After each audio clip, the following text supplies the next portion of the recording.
Să venim înaintea Domnului să cerem ajutorul Lui și pentru ora biblică. Doamne, venim să-ți mulțumim pentru bunătatea și îndurarea Ta și Tu care ești Dumnezeu mare, sfânt și puternic, Te-ai coborât la noi, la oameni, Doamne, și ești gata să asculți problemele noastre, să Te implici, Doamne, în greutățile noastre și să ne dai pace, liniște, mângâierea Ta. Și îți mulțumim, Doamne, că lucrul acesta îl faci fără ca noi să avem vreun merit. Te rugăm, Doamne, ca în dimineața aceasta, la ora biblică, să ne înveți ceva din cuvântul Tău. Doamne, am dorit ca timpul acesta de oră biblică să nu fie doar un timp în care să ascultăm ceva despre Tine, ci am dorit, Doamne, ca cuvântul Tău să pătrundă în inima noastră. Și măcar în fiecare duminică, măcar câte o învățătură, măcar să luăm, Doamne, câte o decizie măcar. Ajută-ne, Doamne, ca să căutăm în fiecare zi, să ducem viața tot mai aproape de Tine, să trăim după voia Ta, după cuvântul Tău, pentru ca Tu să fii proslăvit în noi. Te rugăm ca în dimineața aceasta să petreci cu noi, Doamne, la ora biblică și dorim ca binecuvântarea Ta să fie peste noi toți. Amin. Luați locul, vă rog.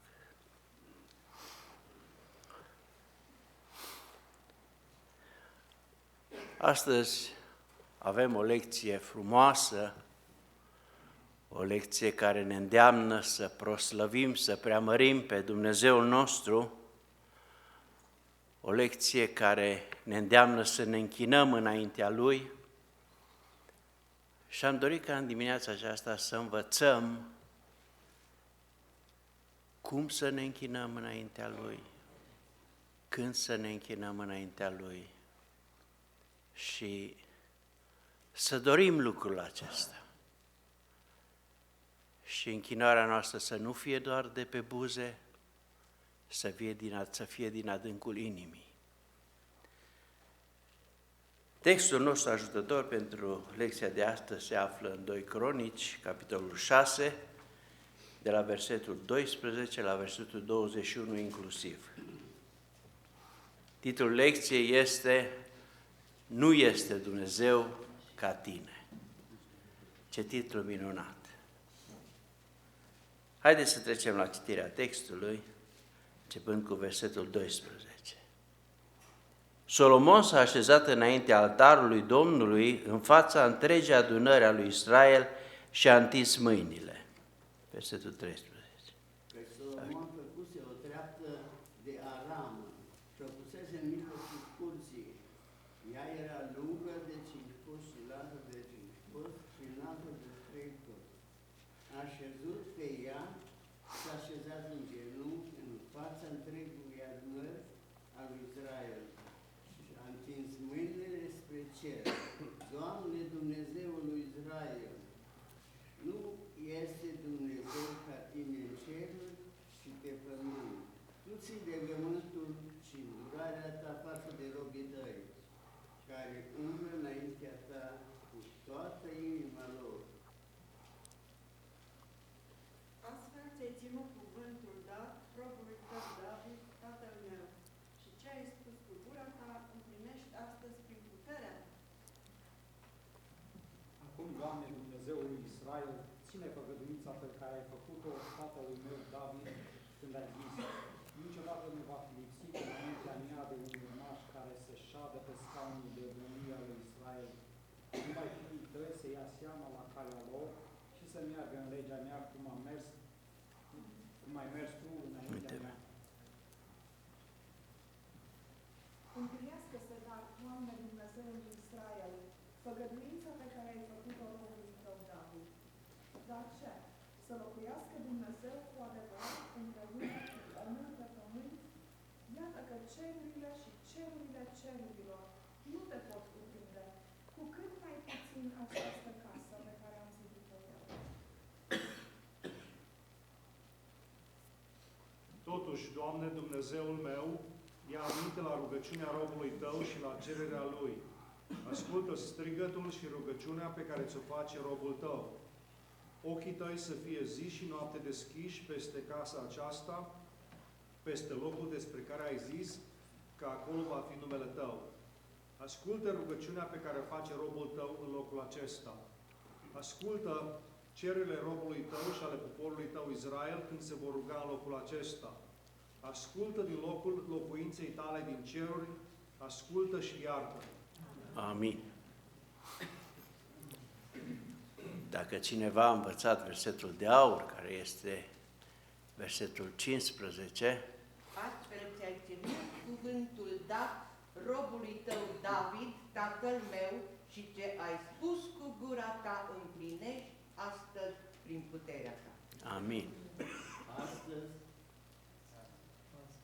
Astfel ai primit cuvântul tău dat robului tău David, tatăl meu, și ce ai spus cu gura ta se împlinește astăzi. Prin puterea ta. Prin puterea ta astăzi. Amin. Să știți că eu mă rog în continuare ca Dumnezeu să ridice și alți frați și surori, nu în locul fratelui Frank și a sorei Sas, ci pe lângă ei. Domnul să ne cerceteze. Lecția de astăzi face parte din Cartea Cronicilor, din 2 Cronici, și când eram copil, îmi plăcea tare mult să citesc 1 Cronici, 2 Cronici, Împărați, cărți istorice care îmi plăcea foarte mult să le citesc și să mă gândesc la istoria poporului Israel, așa ca un copil. Acum, când suntem oameni mari, atât de necesar este ca aceste cărți, care nu sunt încadrate în cărțile Vechiului Testament ca și cărți profetice, dar care sunt niște cărți de o valoare inestimabilă, să le aprofundăm și să le înțelegem și în alt fel, nu doar din punct de vedere istoric.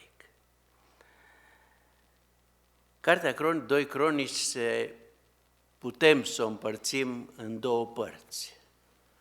Primele 9 capitole descriu istoria și domnia lui Solomon, fiul lui David. Iar în continuare, celelalte cărți descriu istoria celorlalți împărați care au venit în Iuda și în Israel după Solomon.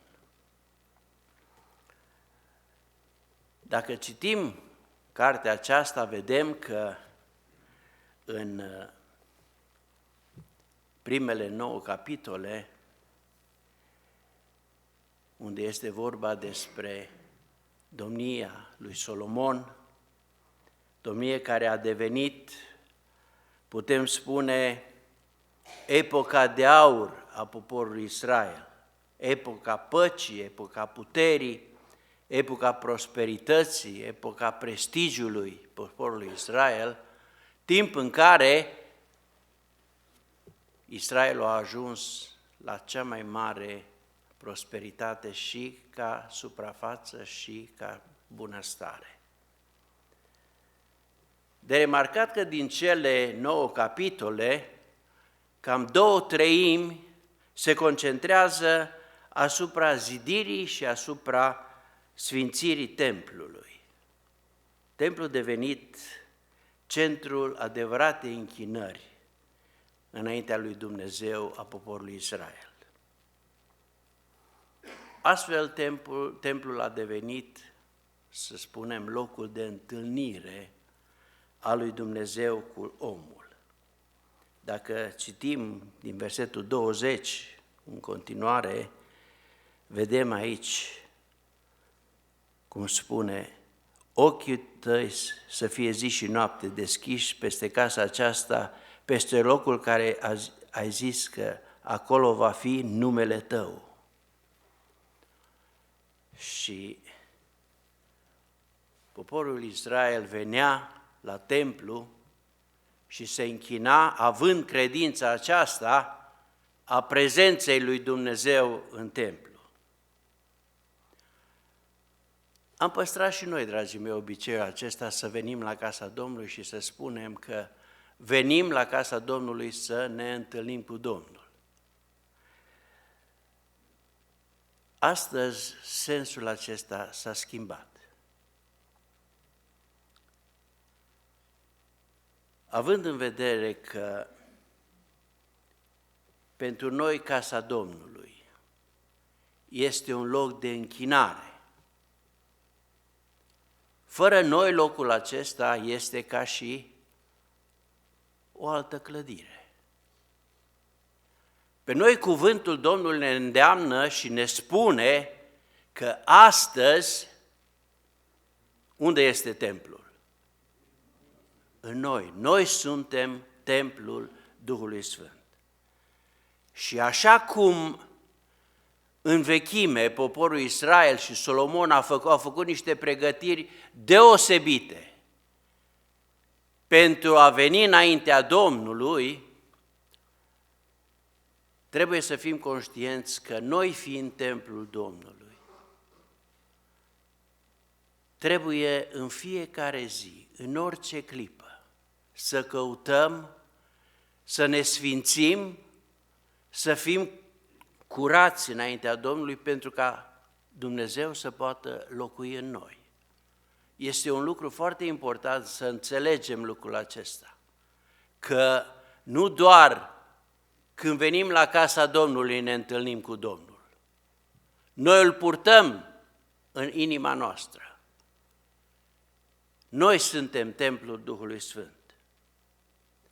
În timpul lui Moise, Dumnezeu se cobora și vorbea cu oamenii, vorbea cu Moise. Unde? Atunci încă nu era templu, frate. În cortul întâlnirii. Și cortul întâlnirii, dacă citim în Exodul, de la capitolul 26 până la capitolul 31, cortul întâlnirii a fost construit până în cele mai mici amănunte, până în cele mai mici detalii, după ce? După planul lui Dumnezeu, după proiectul lui Dumnezeu dat lui Moise. Templul zidit de Solomon se pare că a fost zidit pe același loc. Unde?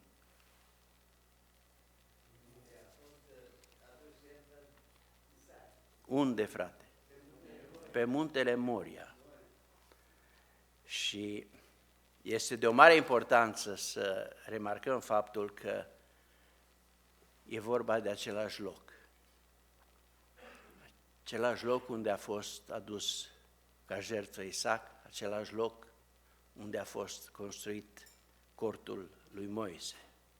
La fel ca și cortul întâlnirii, templul lui Solomon a fost zidit după planul, după proiectul lui Dumnezeu dat cui?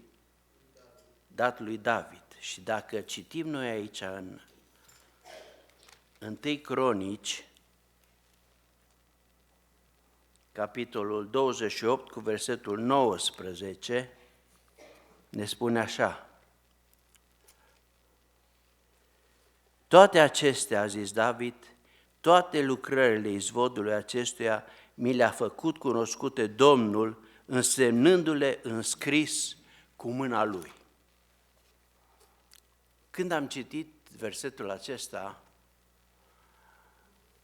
dintr-o dată mi-a venit în minte un anumit lucru. Aici cuvântul specifică faptul că toate planurile i-au fost date lui David cum? Înscris de către Dumnezeu. Este un lucru extraordinar, dragii mei. Am stat și m-am gândit, noi în zilele noastre, ne-a dat Dumnezeu vreun plan, după care în fiecare zi să ne construim și să ne păstrăm templul nostru. Ne-a dat, dragii mei. Și cum ni l-a dat? Tot înscris. Îl avem, dragii mei, aici. Dacă nu ne uităm în el, putem să ne construim viața noastră după tot felul de planuri. Cât de minunat este să-ți construiești viața, să-ți duci viața după voia Domnului, după planul Domnului, după instrucțiunile pe care Dumnezeu ni le dă în cuvântul Său.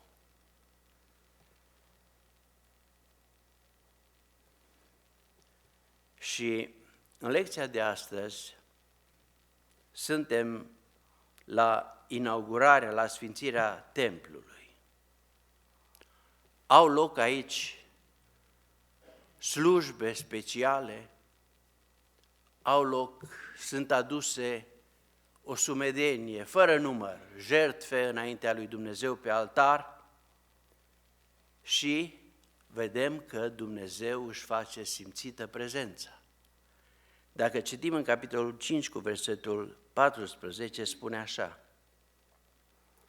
preoții n-au putut să mai stea acolo ca să facă slujba din pricina norului, căci slava Domnului umpluse casa lui Dumnezeu. Și încă un lucru pe care îl avem de învățat de aici. Solomon era înaintea Domnului, tot poporul era înaintea Domnului. De la cei mai mici, de la preoți și până la ultimul israelit. Erau acolo înaintea Domnului și slava Domnului a umplut casa lui. Ori de câte ori venim înaintea Domnului, să căutăm, dragii mei, ca Dumnezeu să ne umple ființa noastră, slava Lui să ne lumineze și așa să trăim. Momentul acesta al sfințirii și al inaugurării templului, un moment solemn, îi oferă lui Solomon posibilitatea să înalțe înaintea Domnului una dintre cele mai remarcabile rugăciuni din istorie. Între tot ce s-a întâmplat atunci, între toate jertfele, toată închinarea de atunci și între noi cei de astăzi, s-a interpus ceva. Ce? Poate să-mi spună cineva? Cum? Jertfa lui Domnului Iisus, mielul de jertfă. Și la începutul lecției ne este prezentat felul în care Solomon se pregătea pentru rugăciune.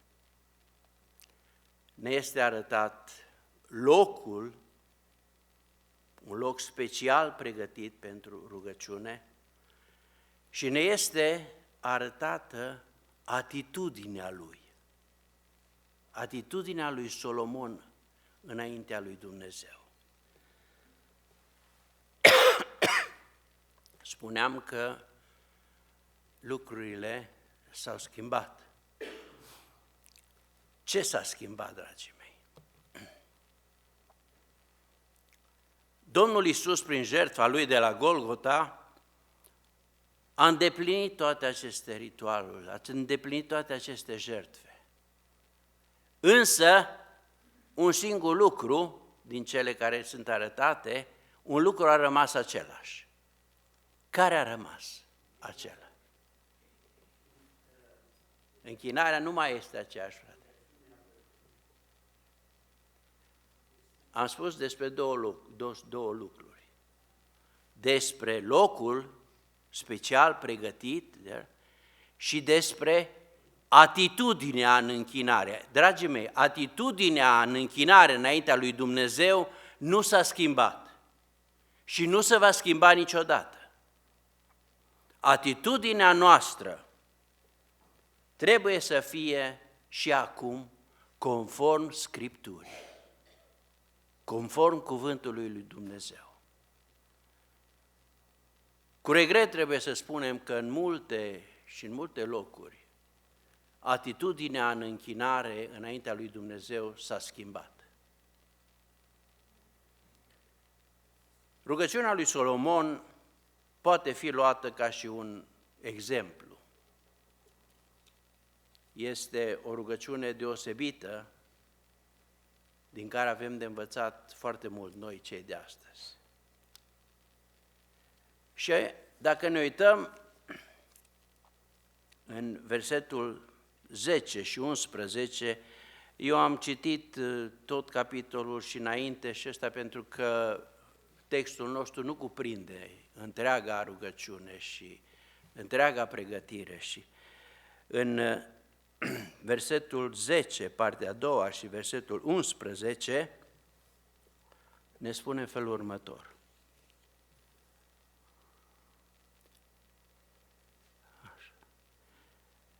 Domnul a împlinit cuvântul pe care îl spusese, eu m-am ridicat în locul tatălui meu David și am șezut pe scaunul de domnie a lui Israel. Cum vestise Domnul și am zidit o casă numele lui Domnului Dumnezeului lui Israel. Am așezat în ea chivotul în care este legământul Domnului, legământul pe care l-a făcut el cu copiii lui Israel. Aici, dragii mei, vedem, de fapt, prioritatea numărul 1 a lui Solomon. Și aș dori ca fiecare să ne gândim care este prioritatea noastră numărul 1 când venim înaintea Domnului în închinare.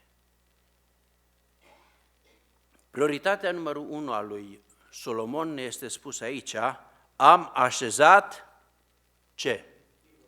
Ce reprezenta chivotul? Prezența lui Dumnezeu. Pentru Solomon, numărul 1 a fost ca prezența lui Dumnezeu să fie. Când eu mă rog, care este pentru mine prioritatea numărul 1 când vin înaintea Domnului în închinare? Mă rog pentru că am conștiința și credința că Dumnezeu este prezent și mă ascultă? Mă rog pentru că așa am obiceiul? Mă rog să mă audă alții? Care este, dragii mei, prioritatea numărul 1 pentru noi? Este o întrebare și un lucru la care să ne gândim și să-l învățăm. Dacă până acum, în închinarea noastră, înaintea Domnului, prioritatea numărul 1 n-a fost ca să cerem și să dorim prezența Lui în noi, să facem lucrul acesta de acum înainte. Pentru că atunci când venim înaintea Domnului, este necesar ca nimic să nu mai fie care să ne distragă atenția de la închinarea noastră înaintea Domnului și prezența Lui, slava Lui, după cum am citit în versetul 14 din capitolul 5, să fie și să ne umple pe noi, pe fiecare. Când lucrul acesta se îndeplinește în viața noastră, atunci și noi ca și Solomon, putem să spunem atunci, cum spune cuvântul în versetul 14,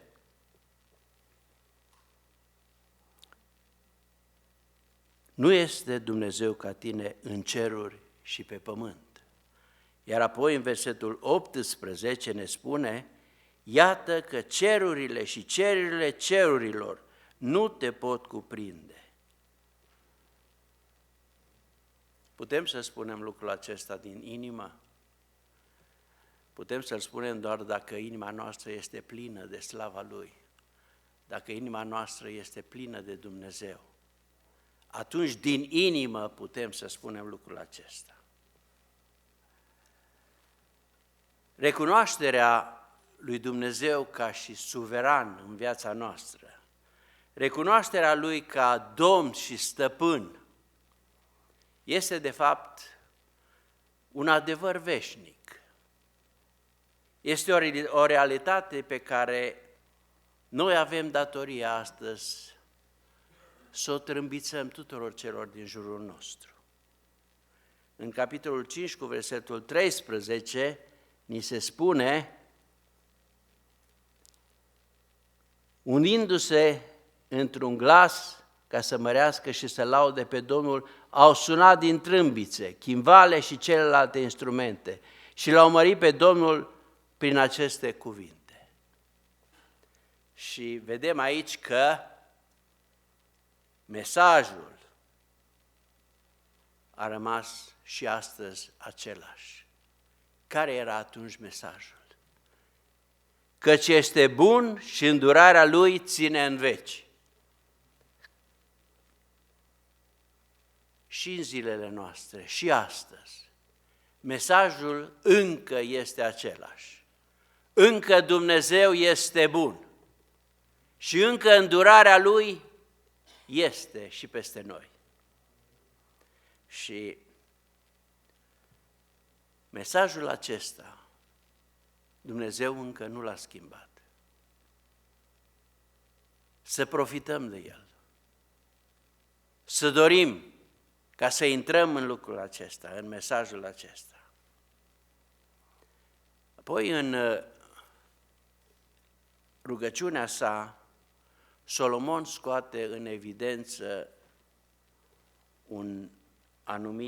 o anumită parte, o anumită trăsătură a caracterului lui Dumnezeu.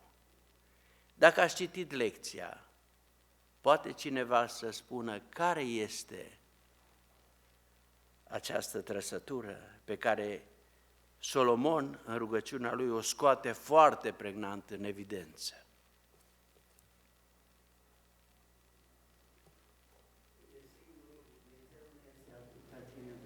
Amin. Un lucru care se repetă de multe ori în lecția noastră.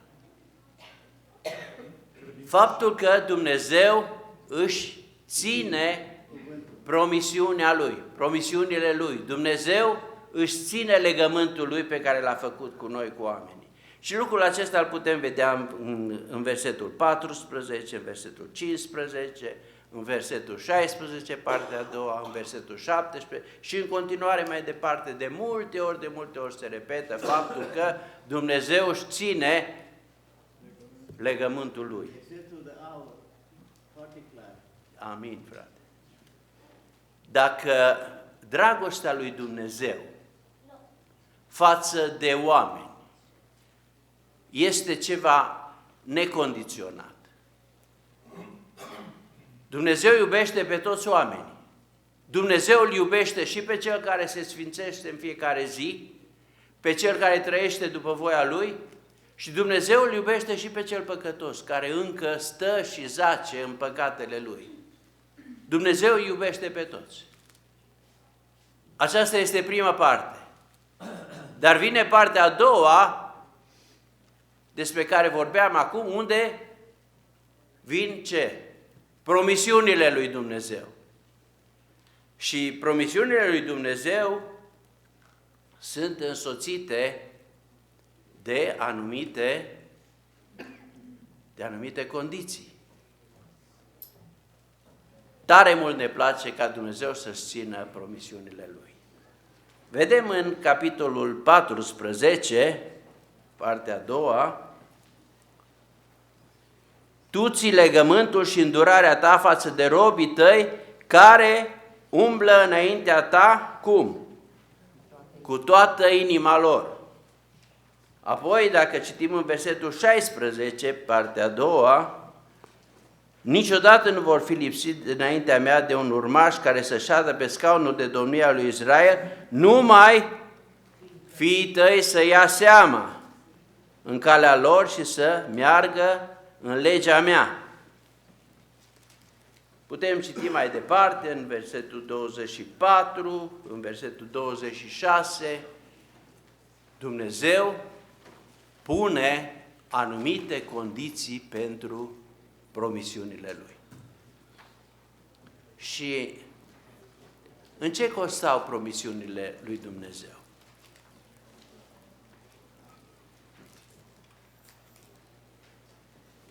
Promisiunile lui Dumnezeu n-am văzut pentru copiii Lui care umblă după voia Lui, umblă din toată inima pe calea Lui, n-am văzut promisiuni rele.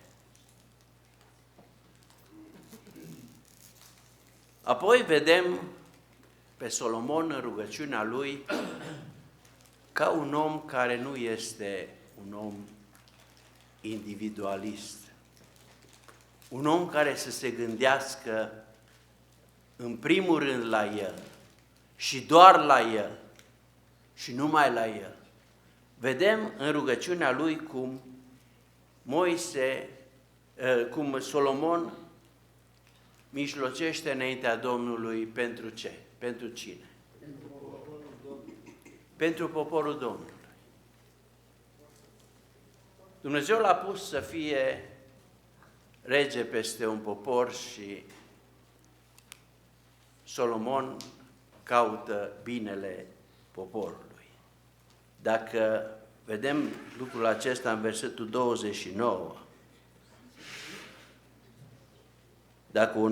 dacă tot poporul tău Israel va face rugăciuni și cereri, în fiecare își va recunoaște rana și durerea și va întinde mâinile spre locul, spre casa aceasta, ascultă-i din ceruri. Acum, este foarte bine și foarte frumos să venim înaintea Domnului și să-i cerem. Depinde, cum spuneam înainte, felul în care îi cerem Lui și care este atitudinea noastră. Astăzi, pentru poporul Său, pentru biserica sa, înaintea lui Dumnezeu, nu mai mijlocește nici Solomon, nici Moise, nici David, nici altul. Mijlocește Marele Împărat și Marele Domn, Domnul nostru Iisus Hristos. S-au schimbat lucrurile. Mijlocește înaintea Domnului pentru noi Marele Împărat. Și totuși, ce nu s-a schimbat?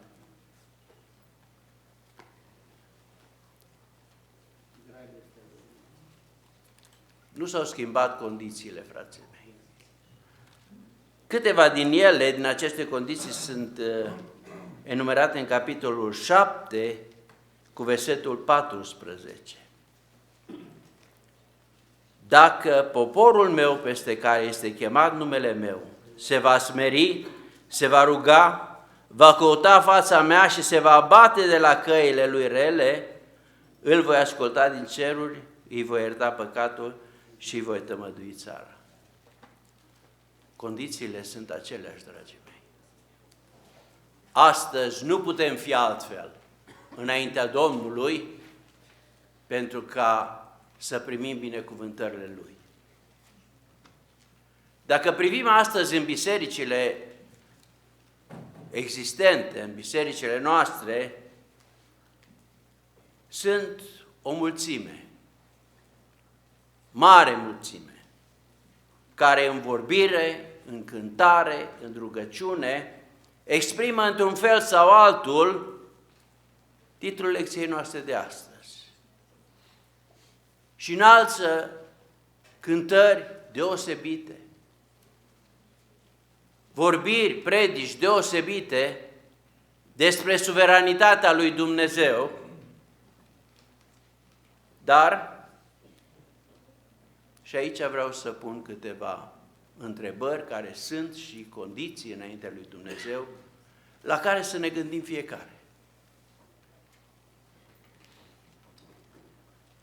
Umblăm noi, cum spuneam, cum citeam din text, înaintea Lui cu toată inima? Venim și cântăm despre El, că este suveran, că este Domn. Venim și spunem și mărturisim despre El. Dar toate lucrurile acestea, ca să aibă putere, ca să aibă impact asupra celorlalți, trebuie să fie făcute de către cei care umblă înaintea lui Dumnezeu din toată inima. Apoi, am spus înainte că suveranitatea lui Dumnezeu este o realitate, dar este o realitate și în viața noastră. Dorim ca Dumnezeu să țină promisiunile, dorim ca Dumnezeu să ne binecuvinteze, dar noi ne împlinim promisiunile noastre, legămintele noastre făcute înaintea lui Dumnezeu. Aș dori fiecare să-și răspundă în dimineața aceasta și să învățăm lucrul acesta, că Dumnezeu își ține promisiunile și legământul Lui, dar avem și noi datoria să ne ținem promisiunile și legământul pe care l-am făcut cu Dumnezeu. Domnul să ne ajute să conștientizăm într-adevăr lucrul acesta în dimineața aceasta.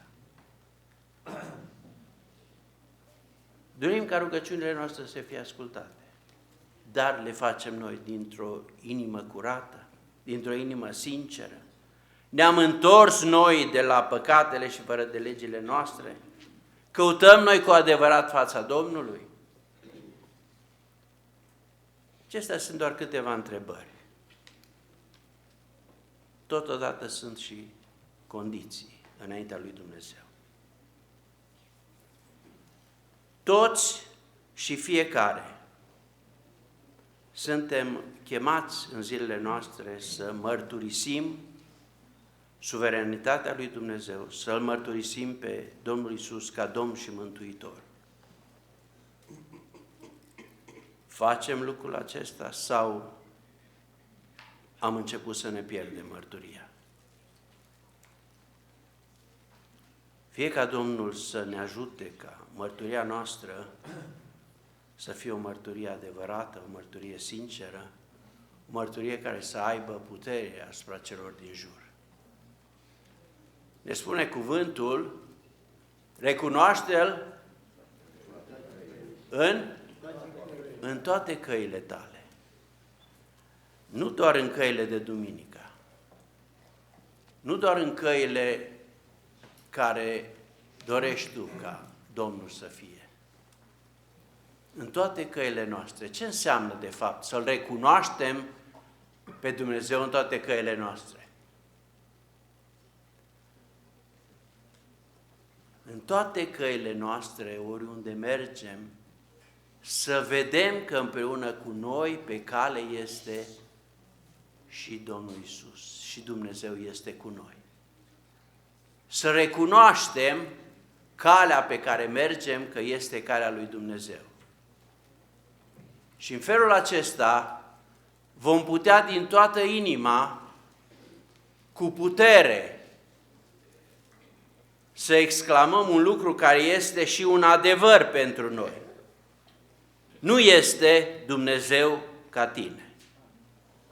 Domnul să ne ajute la lucrurile acestea, să le putem înțelege, să le putem aplica în viața noastră, în felul acesta și noi, la rândul nostru, să fim un templu al lui Dumnezeu curat, sfințit, unde Dumnezeu să fie prezent în fiecare moment. Amin.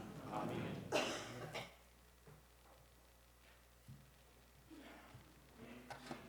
Dragi frați și surori, vă invit să ne ridicăm pe picioare și haideți să dăm cinste lui Dumnezeu, slava pe care o merită bazat pe cine este El. Sfânt ești, Sfânt ești, Sfânt ești, Dumnezeu puternic, grabnic în dimineața asta noi te proslăvim. Sfânt ești, Sfânt ești, Sfânt ești și foarte milostiv, Doamne, Dumnezeu, Tată, Fiu, Duh Sfânt. Și invităm corul să-și ocupe locurile în timpul acestei cântări.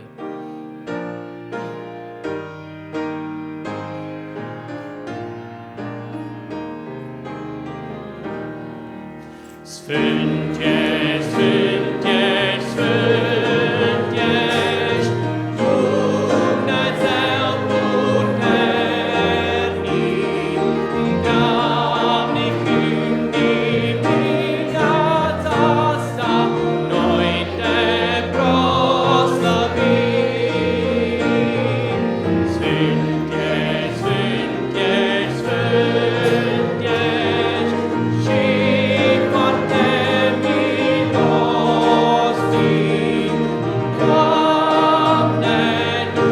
Doamne Dumnezeu, Tată, Fiu, Duh Sfânt.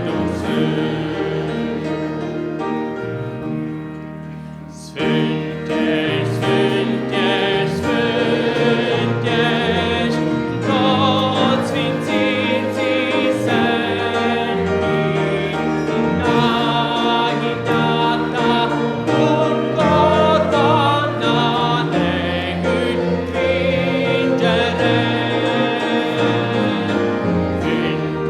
Cântându-se proști, heruvim serafim, Cel ce ai fost ești și vei fi în veci. Sfânt ești, Sfânt ești, Sfânt ești, norul te ascunde, ochiul celui păcătos nu-ți vede mărirea. Numai singur sfânt ești, singur perfect tu ești, a-dai puterea, iubirea tu ești. Sfânt ești, Sfânt ești, Sfânt ești, Domn atotputernic, lucrările tale să vezi, numele tău sfânt. Sfânt ești, Sfânt ești, Sfânt ești, milostiv puternic, Doamne Dumnezeu, Tată, Fiu, Duh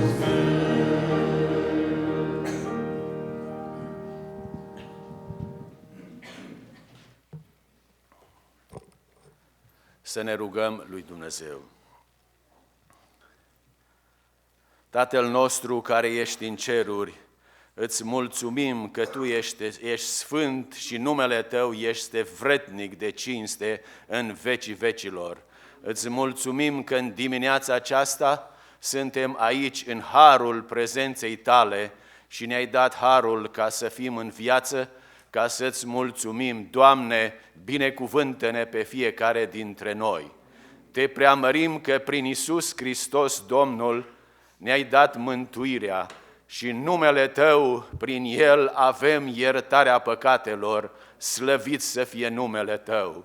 Îți mulțumim că Domnul Iisus Hristos este capul zidirii, cel întâi născut din toată această zidire. O, Doamne, Toată gloria și slava în dimineața aceasta dorim să fie adusă Lui și numai Lui. De aceea curățește-ne, spală-ne în sângele Domnului Hristos. Din locul închinării, din casa peste care este chemat numele Tău, Doamne, fie-ți milă de noi și iartă-ne, iartă-ne fără de legea noastră și păcatele noastre. Spală-ne, Doamne, încă o dată, ca să ne putem apropia de scaunul îndurării Tale, ca să căpătăm har. Doamne, fie binecuvântarea Ta peste noi și ascultă-ne din cerul Tău, ori de câte ori venim aici să Te rugăm, Doamne, fii cu noi. Iar acum, în această dimineață, în mod special, Te rog să dai har cuvântului Tău, să-ți binecuvintezi slujitorul. Doamne, dă-i har, prezența îndurării Tale fie peste el și toată casa lui și îndurările Tale fie cu noi. Îți mulțumim că la îndemâna noastră avem cuvântul, cartea legii. Ajută-ne, Doamne, să o înțelegem, ajută-ne să o prețuim și cu familiile noastre împreună, toți să-ți fim vrednici, slujitori și slujbași ai împărăției Tale. Fie preamărit numele Tatălui, al Fiului și al Duhului Sfânt. Amin. Biserica ocupă loc și corul va da slavă Domnului.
Mulțumim Domnului că ne-a ajutat și în dimineața aceasta să ajungem în casa Lui și cei care s-au sculat la timp și cei care s-au sculat puțin mai târziu, care nădăjduim că v-a schimbat ora și am putut veni la casa Domnului. Fecioarele înțelepte, revista este pe masa din holul bisericii. Surorile sunt rugate să iau revistă și să pună $2 acolo ca să acopere costul tipăririi și transportului. Deci Fecioarele înțelepte, revista este pe masa din holul bisericii. Sora Bodor, soția fratelui păstor Bodor, va avea o intervenție chirurgicală miercuri și cere ajutorul bisericilor în rugăciune. Deci nu uitați, ne rugăm săptămâna aceasta și pentru sora Bodor. Weekendul viitor va avea loc conferința misionară.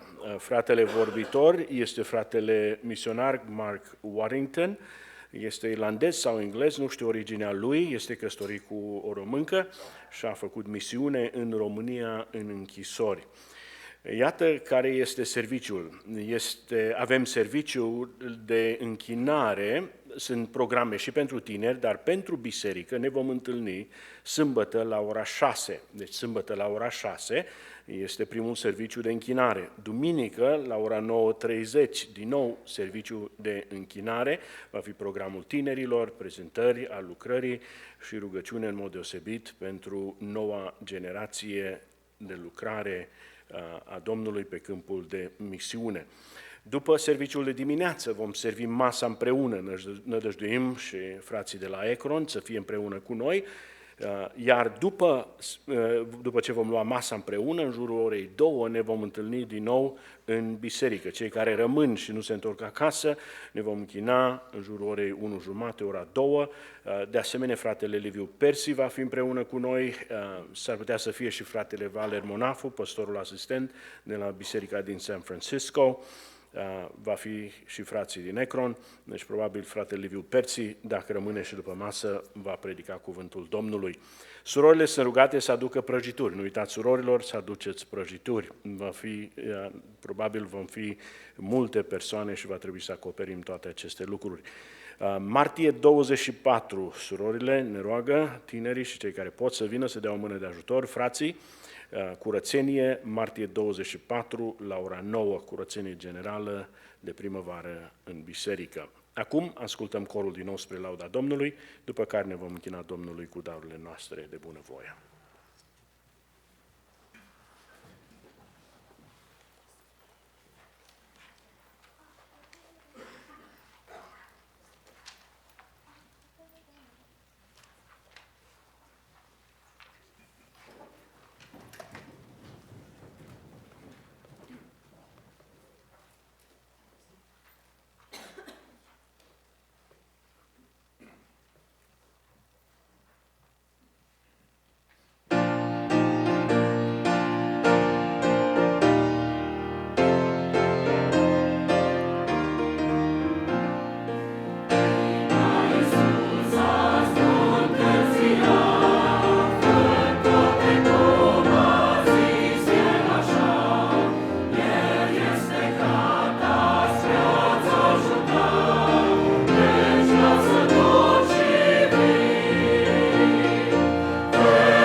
timp ce ne închinăm cu darurile de bunăvoie, haideți să cântăm cântarea în această oră, Doamne, te rugăm.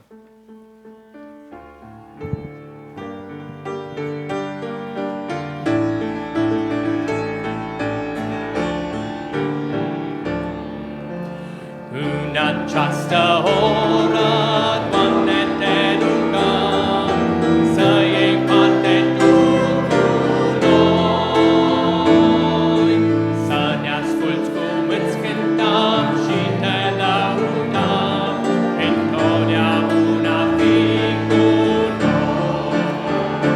Să nu ne lași părăsiți nici când, căci noi trăim cu Tine în gând. Doar pe Tine te avem și în Tine ne credem. Tu ești al nostru mântuitor, minunat și bun păstor. Doar cu Tine vrem să fim în cerul lin. Vă invit să ridicăm pe picioare cântând și strofa a doua și a treia. Când ispite mare apare în viața mea, n-am pe nimeni ajutor. Doar în Tine pururea ne încredem noi, veșnice ocrotitor. Să nu ne lași părăsiți nici când, căci noi trăim cu Tine în gând. Doar pe Tine te avem și în Tine ne credem. Tu ești al nostru mântuitor, minunat și bun păstor. Doar cu Tine vrem să fim în cerul lin. Vrem să deschidem cuvântul Domnului în această dimineață la Evanghelia după Marcu. Vom citi din două locuri. Evanghelia după Marcu, capitolul 4, de la versetul 35 la versetul 41, după care vom întoarce la Matei 14, de la versetul 22 la versetul 33. Deci Marcu, Evanghelia după Marcu, capitolul 4, de la versetul 35.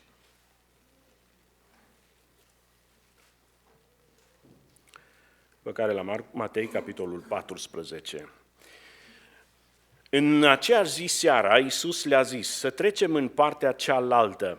După ce au dat drumul norodului, ucenicii l-au luat în corabie în care se afla și așa cum era. Împreună cu el mai erau și alte corăbii. S-a stârnit o mare furtună de vânt care arunca valurile în corabie, așa că mai că se umplea corabia. Și el dormea la cârmă pe căpătâi. Ucenicii l-au deșteptat și au zis: Învățătorule, nu-ți pasă că pierim? El s-a sculat, a certat vântul și a zis mării: Taci, fără gură! Vântul a stat și s-a făcut o liniște mare. Apoi le-a zis: Pentru ce sunteți așa de fricoși? Tot n-aveți credință? I-a apucat o mare frică și zicea unii către alții: Cine este acesta de-l ascultă chiar și vântul și marea? Întoarcem la Matei, capitolul 14, versetul 22 la versetul 33. 14, versetul 22 la versetul 33. Îndată după aceea, Iisus a silit pe ucenicii săi să intre în corabie și să treacă înaintea lui de partea cealaltă până va da drumul noroadelor. După ce a dat drumul noroadelor, s-a suit pe munte să se roage, singur la o parte. Se înoptase și el era singur acolo. În timpul acesta, corabia era învăluită de valuri în mijlocul mării, căci vântul era împotrivă. Când se îngâna ziua cu noaptea, Iisus a venit la ei umblând pe mare. Când l-au văzut ucenicii umblând pe mare, s-au înspăimântat și au zis: Este o nălucă! și de frică au țipat. Iisus le-a zis îndată, îndrăzniți, eu sunt, nu vă temeți. Doamne, i-a răspuns Petru, dacă ești tu, poruncește-mi să vin la tine pe ape. Vino, i-a zis Iisus. Petru s-a coborât din corabie și a început să umble pe ape ca să meargă la Iisus. Dar când a văzut că vântul era tare, s-a temut. Și fiindcă începea să se afunde, a strigat, Doamne, scapă-mă! Îndată Iisus a întins mâna, l-a apucat și a zis, puțin, credinciosule, pentru ce te-ai îndoit? Și după ce au intrat în corabie, a stătut vântul. Cei ce erau în corabie au venit, s-au închinat înaintea lui Iisus și au zis, cu adevărat, Tu ești Fiul lui Dumnezeu. Amin. Ne rugăm Domnului.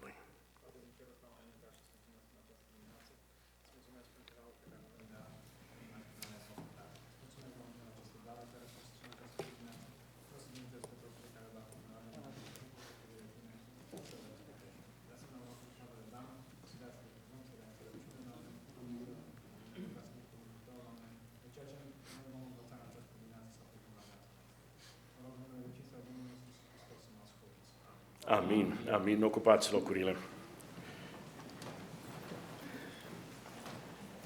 Mi-am adus aminte în timp ce săptămâna aceasta treceam peste textele acestea, când eram copil, când, mai ales cei care am crescut la sat, vă aduceți aminte când ploua tare și în șanțul din fața casei venea șuvoi apa și era un timp deosebit dacă erai copil, făceai o barcă, făceai un vapor, o bărcuță mică din hârtie.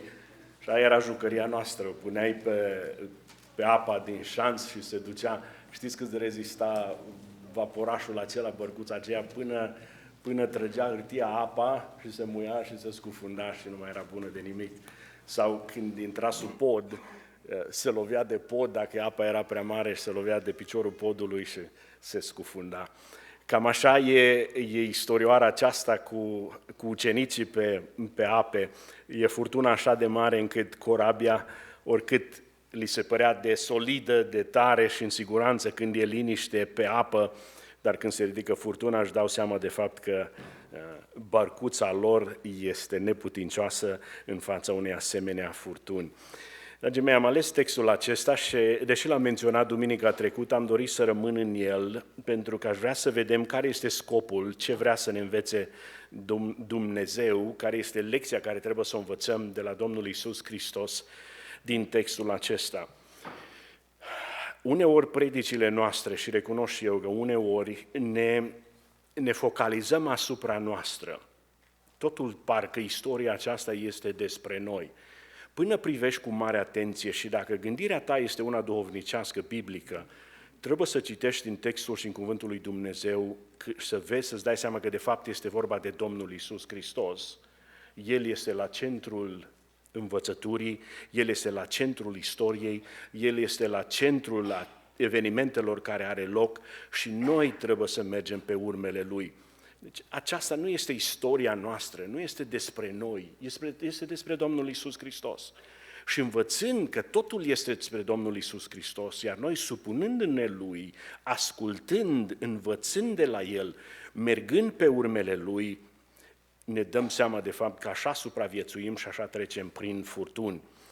E greu să faci ca să înțeleagă oamenii lucrurile acestea, că de fapt viața nu este despre noi. Viața n-a fost dintotdeauna o viață de confort. Bunicii noștri, părinților noștri, străbunicii noștri n-au trăit o viață de confort. Viața de credință n-a fost așa ușoară și simplă cum este pentru noi. Trăim într-o generație și m-a surprins când am aflat lucrul acesta, din punct de vedere psihologic, psihologii au ajuns la concluzia că se dezvoltă noi boli, noi probleme psihice pentru generațiile noastre. Self-itis este noua boală care au definit-o pentru cei care le plac să-și ia poze. E una să iei poze a altora și să rămâi cu amintirile și cu totul altceva să-ți faci selfie, să-ți faci poze ție însuți. Și mă gândeam, ok, probabil unii și-au poze 10-20 pe zi și aia e mult. Probabil mai mult decât una sau poate nici una ar fi mai bine. Dar sunt persoane care își fac 700 de poze pe zi. 700 de poze pe zi. E problema. Aici m-a șocat când am auzit lucrul acesta. Deci este o boală, intră deja în domeniul bolilor psihice. Atâtea poze ia până prinde pe aia perfectă. Care e aia perfectă? Sau aparatul ăla să te facă perfect, să arați perfect. Deci trăim într-o generație a cărui influență este și în viața tinerilor noștri, este în influența aceasta lumească, firească, demonică, este puternică, influențează viețile copiilor noștri și a noastre. Generația mea și generația celor mai în vârstă nu mai face diferență. Suntem într-o altă cultură decât au fost bunicii și părinții noștri, care au suferit, care au luat traista și puțină merinde ca să meargă din loc în loc, să-L predice pe Domnul Iisus Hristos, să fie bătuți, să fie batjocoriți în sat de preoți, de vecini și cei din sat, pentru că erau credincioși, pentru că erau copii al lui Dumnezeu. Astăzi suntem o generație de credincioși de Facebook și de selfies. Suntem absorbiți de noi înșine, de pasiunile noastre, de imaginea noastră și ce spun alții despre noi. Așa ne definim, ne creăm pe noi înșine, ne transformăm pe noi înșine bazat pe părerea altora despre noi. Le place cum arată. Le place altora ceea ce fac, sunt plăcuți lor, că de fapt noi trebuie să fim plăcuți lui Dumnezeu. Noi trebuie să fim plăcuți Domnului Iisus Hristos. Care este părerea Lui despre mine? Aș vrea, dragii mei, să scot în dimineața aceasta în evidență lucrul acesta în măsura în care Domnul ne dă înțelepciune și har și pot să fac lucrul acesta și să abat atenția de la noi înșine și să atrag atenția tuturor că de fapt este vorba despre Domnul Iisus Hristos și numai atunci vei fi salvat tu, vei fi sănătos psihic și starea ta va fi bună când înțelegi că Iisus Hristos este la centrul tuturor lucrurilor. Vă las 3 sau 4 lucruri în această dimineață. În primul rând, noi privim prea mult la noi. Privim prea mult la noi. We look too much to ourselves. Suntem așa de preocupați cu noi înșine, cu starea noastră, fie financiară, fie sănătate, suntem așa de preocupați de noi înșine, încât nici Dumnezeu nu mai are loc pe lângă noi. Nici biserica nu mai are loc în viața noastră, nici frații și surorile nu mai au loc, nici timpul de părtășie nu mai își are locul lui. Suntem într-o grabă și o goană să fim plăcuți altora, să fim plăcuți comunității, societății din jurul nostru și nu mai puțin ne pasă sau nu ne pasă deloc ce părere are Domnul despre noi. Iată ce strigă ucenicii când se ivește furtuna pe mare. Doamne, nu-ți pasă că pierim? Doamne, nu-ți pasă că de fapt este vorba despre noi înșine? Nu-ți pasă ce se întâmplă cu noi?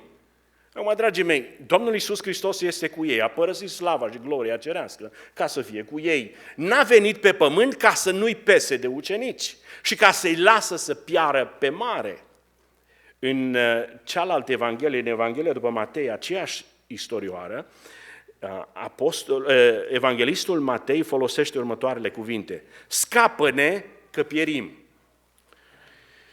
Acum, au zis, unul n-a înțeles sau n-a auzit bine și a scris un lucru și Marcu a scris cu totul altceva? Nu, cred că au zis prima dată, învățătorule, l-a scuturat să-l trezească, învățătorule, scapă-ne că pierim. Și Domnul Iisus Hristos, obosit, pentru că era tras de mulțimi, încoace și încolo, a adormit la cârma bărcii și pentru că nu se trezea, cred că au strigat a doua oară, isteric, în panică, învățătorule, n-auzi că pierim, nu-ți pasă că pierim, adică. Și momentul acesta și starea aceasta l-a tulburat pe Domnul Iisus Hristos.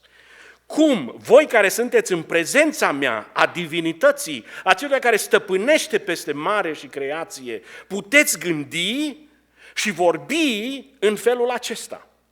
Voi vă gândiți numai la viața aceasta și numai la trupul acesta, când eu vreau să vă atrag atenția că vreau să vă dau viață veșnică. În viața aceasta, în lumea aceasta, toți vom pieri. Contează unde, dacă ai viață veșnică, dincolo, dacă continui cu viața dincolo în eternitate. suntem slabi, privim la noi comparat cu furtuna care este mare, cu valurile care se ridică și vedem slăbiciunea, pentru că privim la noi, privim prea mult la noi, toată atenția este îndreptată spre noi, spre ce facem noi și comparat cu furtuna, imediat se stârnește în noi gândul de moarte. Oh, voi muri, voi pieri. Și Domnul Iisus Hristos spune și ce? Cu toate lucrurile acestea, cu toată tulburarea și cu gândurile acestea, voi nu gândiți dincolo de viața aceasta și de lumea aceasta? Și gânduri se nasc în inima noastră și vine Satana și pune sămânța aceea în noi, sau firea pământească și gândirea lumească și firească lui Iisus Hristos. Nu-i pasă de voi, a murit pentru voi și a dat viața pentru voi, a înviat, s-a înălțat la cer și acum v-a lăsat singur. Domnul Iisus Hristos nu-i pasă pentru voi, de voi, când treceți prin crize, prin probleme în viața voastră. Și dacă ar fi un Dumnezeu bun, dacă ar fi Dumnezeul nostru un Dumnezeu bun, așa spune ateii, nu v-ar lăsa în pericol. Ce fel de Dumnezeu este acesta? Ce fel de Dumnezeu slujiți voi, care vă lasă în cele mai grele încercări? E bine pentru atei să spună lucrul acesta. Știți de ce, dragii mei? Pentru că ne trezește la realitate ceea ce spuneam de la început, că noi suntem obișnuiți cu confortul. Nu ne place încercările și suferința, dar n-a fost așa dintotdeauna. Noi suntem o generație care nu ne place când Dumnezeu intervine în viața noastră într-un mod sau altul, care să ne apropie mai mult de El, să ne despartă de lumea aceasta grea a suferinței și a necazului și să ne ducă, să ne pregătească pentru țara unde nu este suferință și nu este moarte. Dar cei dinaintea noastră au suferit greu în viețile lor pentru credință. Așa că, dragul meu, nu privi așa de mult la tine, nu ești așa de important în contextul lumii și a miliardelor de oameni care există, ci contează Domnul Iisus Hristos. Unde este Domnul Iisus Hristos? Asta este cel mai important lucru. Nu poți privi și la tine și la circumstanțe și în același timp să privești și la Domnul Iisus Hristos. Privești ori la una, ori la cealaltă. Am observat că din punct de vedere spiritual, capacitatea omului de a reflecta la două lucruri în același timp nu lucrează, se contrazic, se lovesc una de cealaltă, nu ai o imagine clară din punct de vedere spiritual a inimii tale când te concentrezi și la problemele tale și la puterea lui Dumnezeu și încrederea în El. Ori una, ori cealaltă. Trebuie să pui una jos ca să se manifeste puternic cealaltă. Asta înseamnă că nu te pregătești, că nu îți structurezi viața sau nu stai de vorbă cu medicii sau cu alte cadre care trebuie să-ți rezolve problema ta. Nu, dimpotrivă, dragii mei, trebuie să fim oameni bine pregătiți din toate punctele de vedere. Dar și pregătirea trebuie să fie făcută din perspectiva spirituală. Pentru că înțelepciunea de a trăi, de a face planuri și să vezi că în timp ce te concentrezi asupra lui Dumnezeu, El lucrează în spate toate lucrurile spre binele tău și spre slava lui Dumnezeu. Înțelepciunea adevărată pentru a plănui din punct de vedere omenesc vine din gândirea spirituală.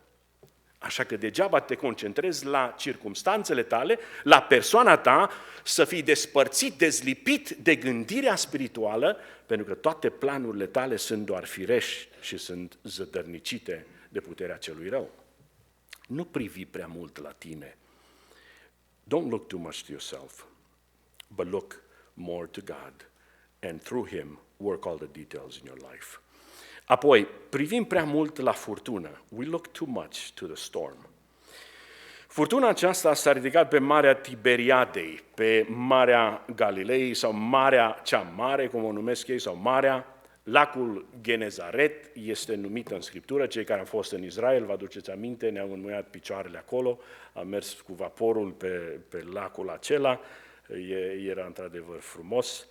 Este un loc unde furtunile se nasc. Vântul, vă aduceți aminte, erau dealuri, sunt dealuri în jur și vântul vine printre dealuri Și marea, din punct de vedere a mărimii ei, este 1%, mi se pare, sau 1 la 1000 din lacul Erie, așa este de mică comparat cu lacul Erie. Și când vine vântul printre dealuri, și pentru că este de fapt așa de mică, lovește curentele, vântul chiar în mijlocul lacului și se ridică furtuna, schimbarea în temperatură, vânturile care vin, curenții care vin, lovesc în mare și pe neașteptate, rapid, și se ivesc furtuni pe lacul acesta.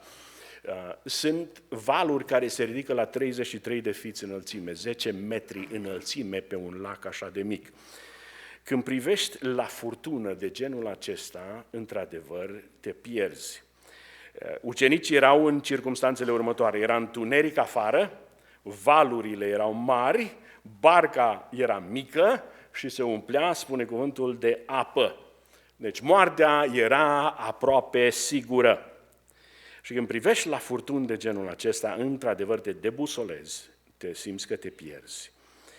E posibil să fie chiar și o manifestare demonică aici. Unii din comentatori spune că este o manifestare demonică, de fapt, pentru că pe partea cealaltă ei se duc la Gadar, unde erau îndrăciții din Gadar, și din unul a ieșit legiunea de duhuri și a intrat în turma de porci care s-au aruncat în mare. E posibil că să stârnească din perspectiva demonică pe furtună, o furtună pe mare, ca să oprească trecerea Domnului Iisus acolo, ca să nu zădărnicească planurile celui rău. Aproape 2000 s-au unecat de porci în mare. Câte duhuri a ieșit, Matei spune că de fapt au fost 2 acolo și din oamenii aceștia au ieșit duhurile acestea. E posibil ca diavolul să stârnească o furtună ca să zădărnicească și chiar să piardă pe ucenici și pe Domnul Iisus Hristos ca să nu-și continue mai departe lucrarea. Așa că, dragii mei, poate veni o furtună în viața noastră, fie din partea celui rău, este îngăduită de Dumnezeu, lăsată de El, poate fi o furtună făcută de propriile noastre mâini. N-ai fost înțelept, n-ai luat decizii corecte, se întâmplă uneori și din cauza aceasta. E posibil. Vă aduceți aminte în cazul lui Iov, știți cum au pierit copiii lui? După ce Satan îl părăște Domnului lui Dumnezeu, Dumnezeu îi spune lui Satan, poți să te atingi de lucrurile din jurul lui, dar pe el să nu pui mâna. Și când a venit și a primit vestea că copiii lui a pierit, spune că s-a stârnit un vânt puternic, o furtună puternică, dinspre pustie, a lovit în colții casei și casa s-a prăbușit pe copiii lui. Puterile diavolului pe fața acestui pământ este așa de mare, încât interpretăm din cazurile acestea că poate stârni vânturi și furtună. Dacă punem huricanele care lovesc puternic, fie că este manifestarea naturii, pentru că Dumnezeu a lăsat lucrurile așa, sau este manifestări demonice în jurul nostru, Dumnezeu este stăpân și în controlul tuturor lucrurilor. El le îngăduie, El poate interveni și poate să le oprească. Niciuna nu sunt în afara planului și a cunoștinței lui Dumnezeu. Tot ce pierde în viața lui Iov este datorită Satanei. Satan este sursa nimicirii. Poți să te uiți așa de mult la furtună și la puterile întunericului și să mărești puterea diavolului în așa fel încât să pierzi din perspectivă pe Domnul Iisus Hristos. Privești prea mult la tine, privești prea mult la manifestările din jurul tău și întrebarea în final este, unde este Domnul Iisus Hristos în toate acestea? Pentru că dacă te privești la tine numai, dacă privești numai la necazurile din jurul tău, începi să pierzi din perspectivă prezența Domnului Iisus și prezența Duhului Sfânt și a lui Dumnezeu în viață. Știți că eul, firea noastră pământească, oricât de mic ar fi criza, suntem cei mai nenorociți de pe fața pământului.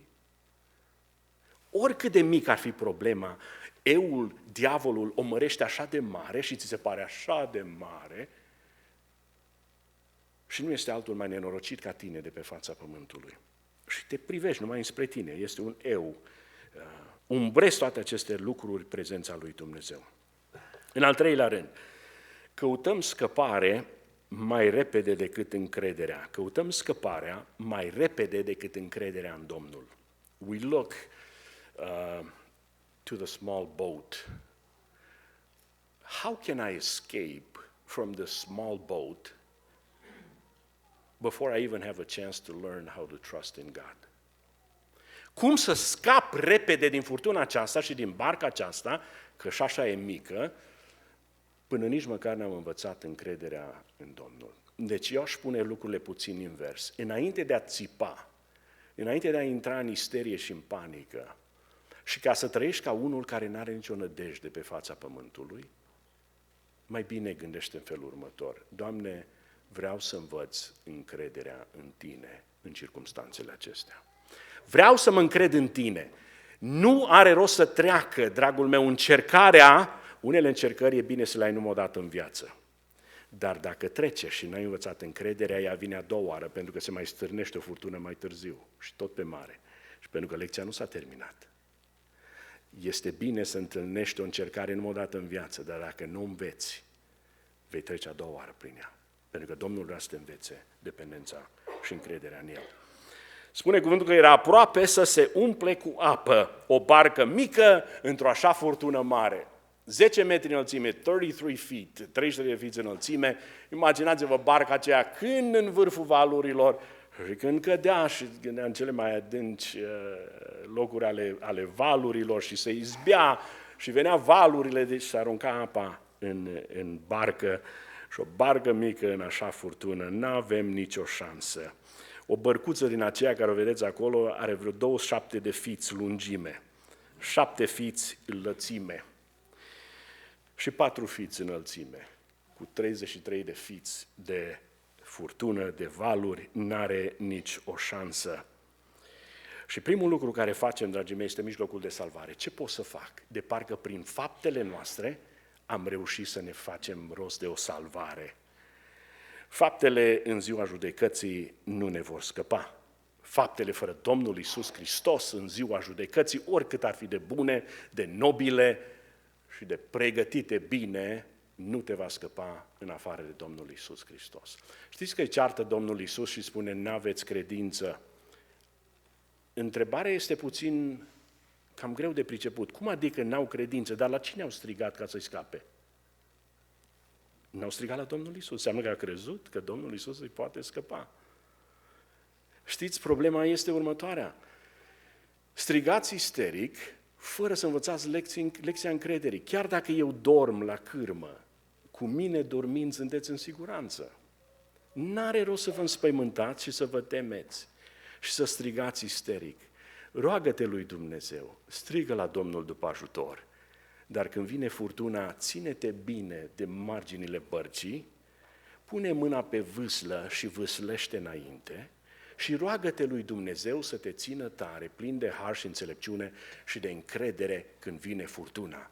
Și în loc să țipi isteric, să spui, nu mai pot, mă pierd, mă nimicesc, să ai încredere în Domnul, că deși furtuna e mare și abia te ții și ești gata să te înghită valurile, să știi să spui frumos, în mijlocul furtunii și în mijlocul puterilor demonice care sunt gata să te scufunde în adânc, să spui, am încredere în Domnul, am încredere în Domnul, am încredere în Domnul. Învață cuvintele acestea, că sunt mici, puține. Am încredere în Domnul și nu voi pierde încrederea.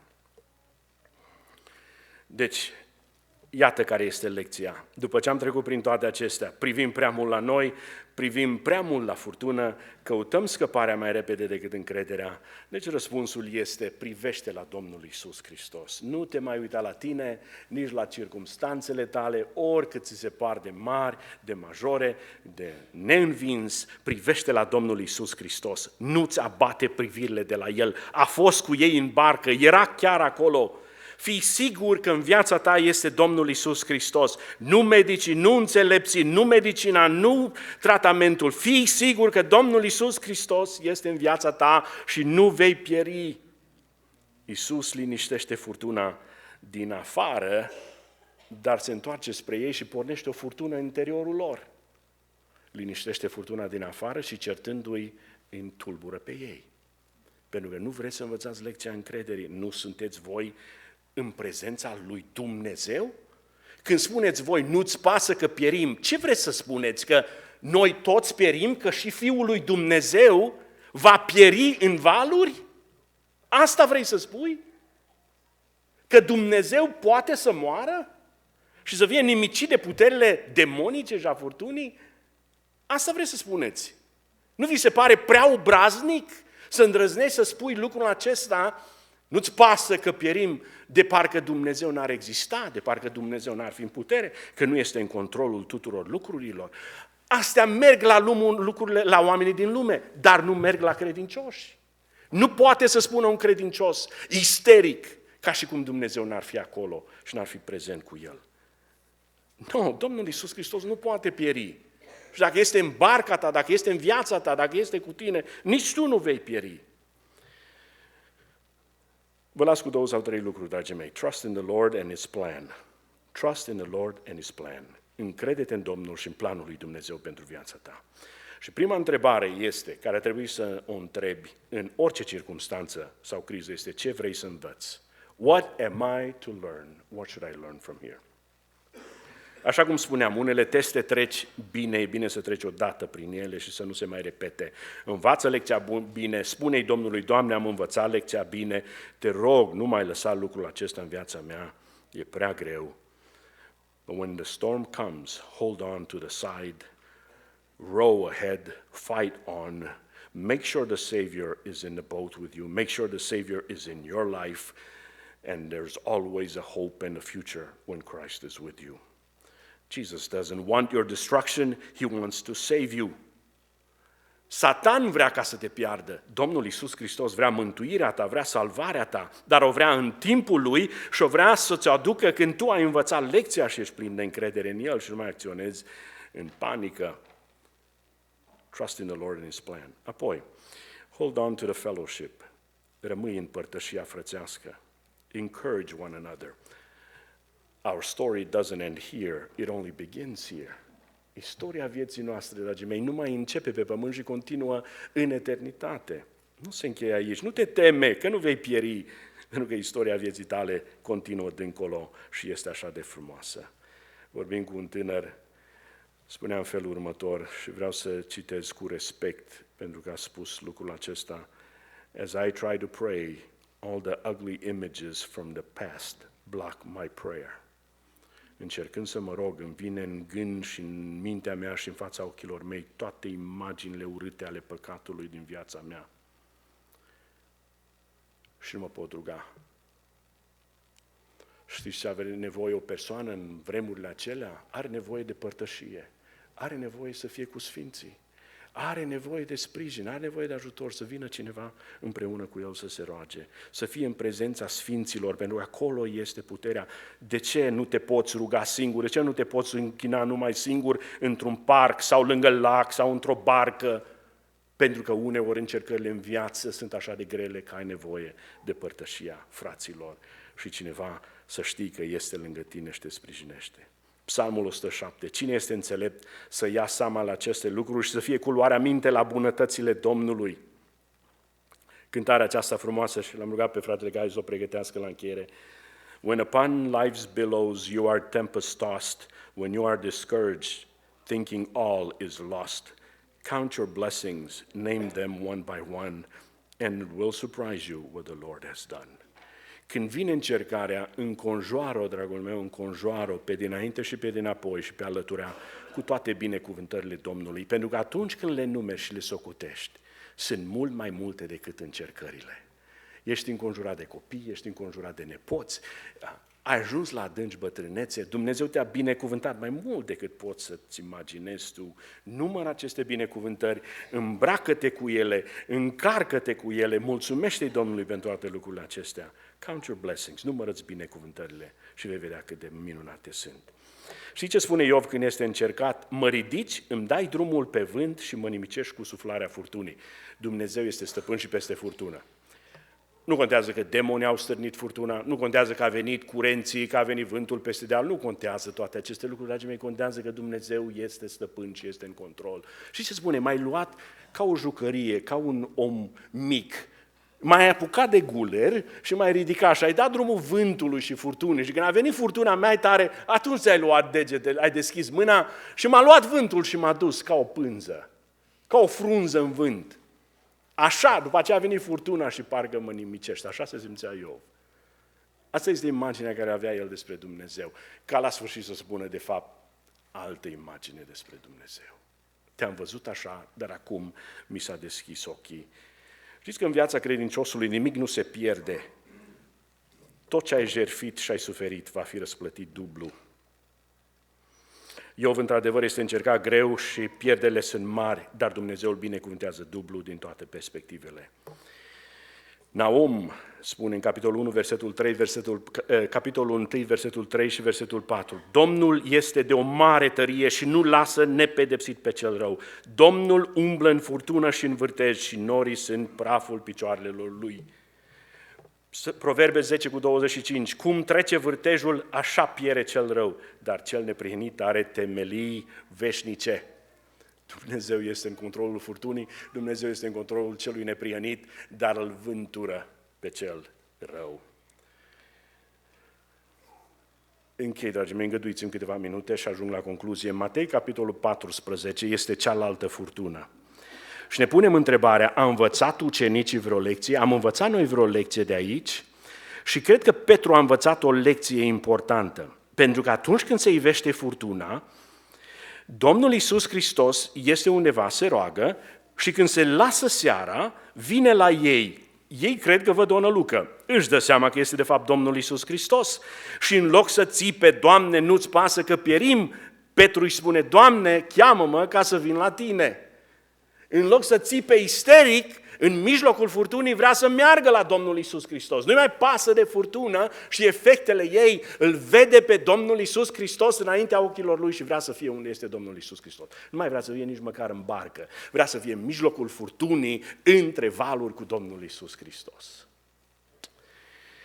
Cei care sunt maturi și care învață lecția prima dată, oamenii aceștia își dau seama că pot să calce peste furtuni, pot să treacă prin furtuni și nu-l vor înghiți și nu-l vor nimici.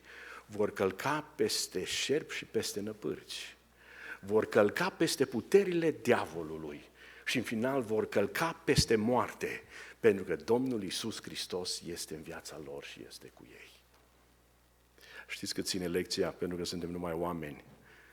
Ține doar câteva momente, pentru că se uită în jur și vede că vântul este mare și iară se neacă. Și iar întinde Domnul mâna și ridică puțin, iar te-ai îndoit. Și iată așa continuă lecția vieții noastre, dragii mei, și nu se încheie. Până întrecem în veșnicie, învățăm o lecție, umblăm pe mare, iarăși ne necăm, iarăși învățăm o altă lecție. Dar ce este frumos, pentru că copiii lui Dumnezeu se înalță frumos înspre eternitate. Pavel este prins într-o furtună în Faptele Apostolilor. Furtuna nu este potolită, nu este liniștită, corabia se sfărâmă și toți ajung în apă.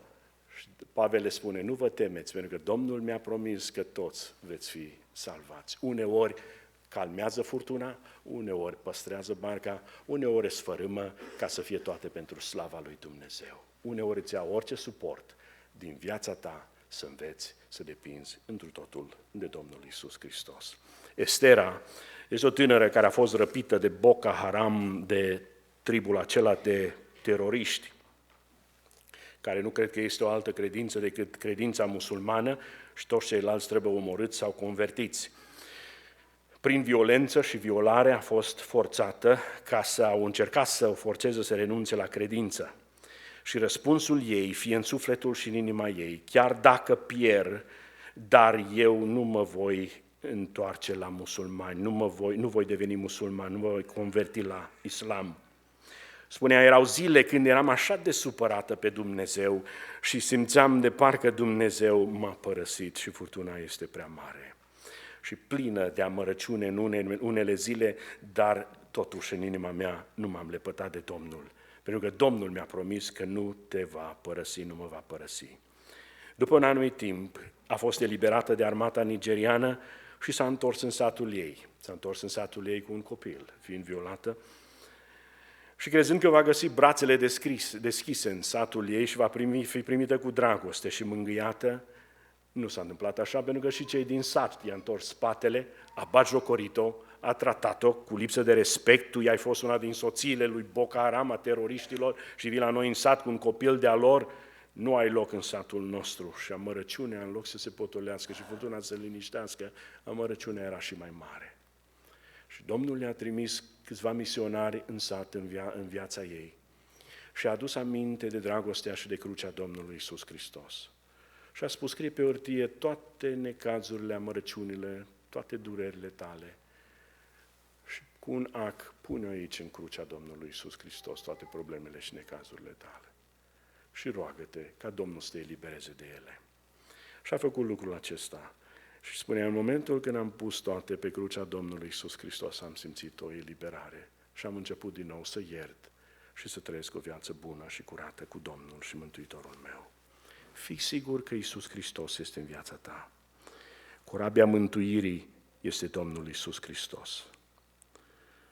Fii sigur că în ziua judecății stai în picioare.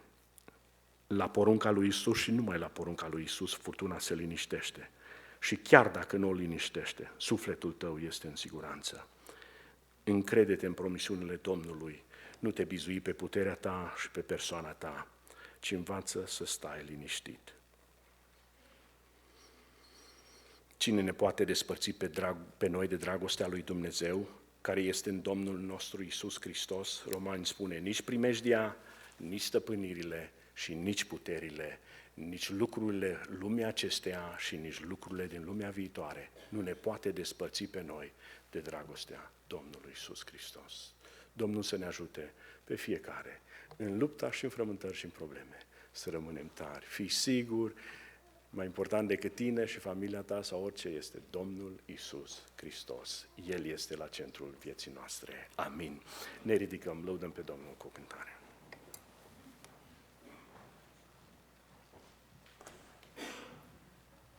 Haideți să cântăm această cântare frumoasă de la numărul 208, să încheiem acest program de dimineața aceasta, timpul de închinare. Dacă ești purtat în valul furios și crezându-te pierdut, devii fricos. Ia în seamă binecuvântările, Domnul ți-a făcut parte și din ele.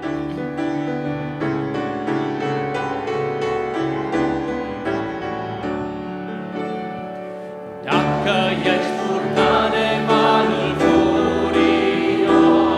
și crezându-te pierdut, devii fricos. Ia în seamă binecuvântările, Domnul ți-a făcut parte și din ele. Ia în seamă și darurile, toate binecuvântările. Ia în seamă și darurile, Domnul ți-a făcut parte și din ele.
Tată, mă rog în mod deosebit pentru cei care trec prin grele încercări și sunt încercați, fie într-o boală sau într-o criză de orice fel, te rugăm să privești cu milă și îndurare, să-ți aduci aminte de harul și bunătatea ta în Dumnezeu față de noi și dacă cumva ne-am abătut privirile de la tine, te rugăm să ne ierți.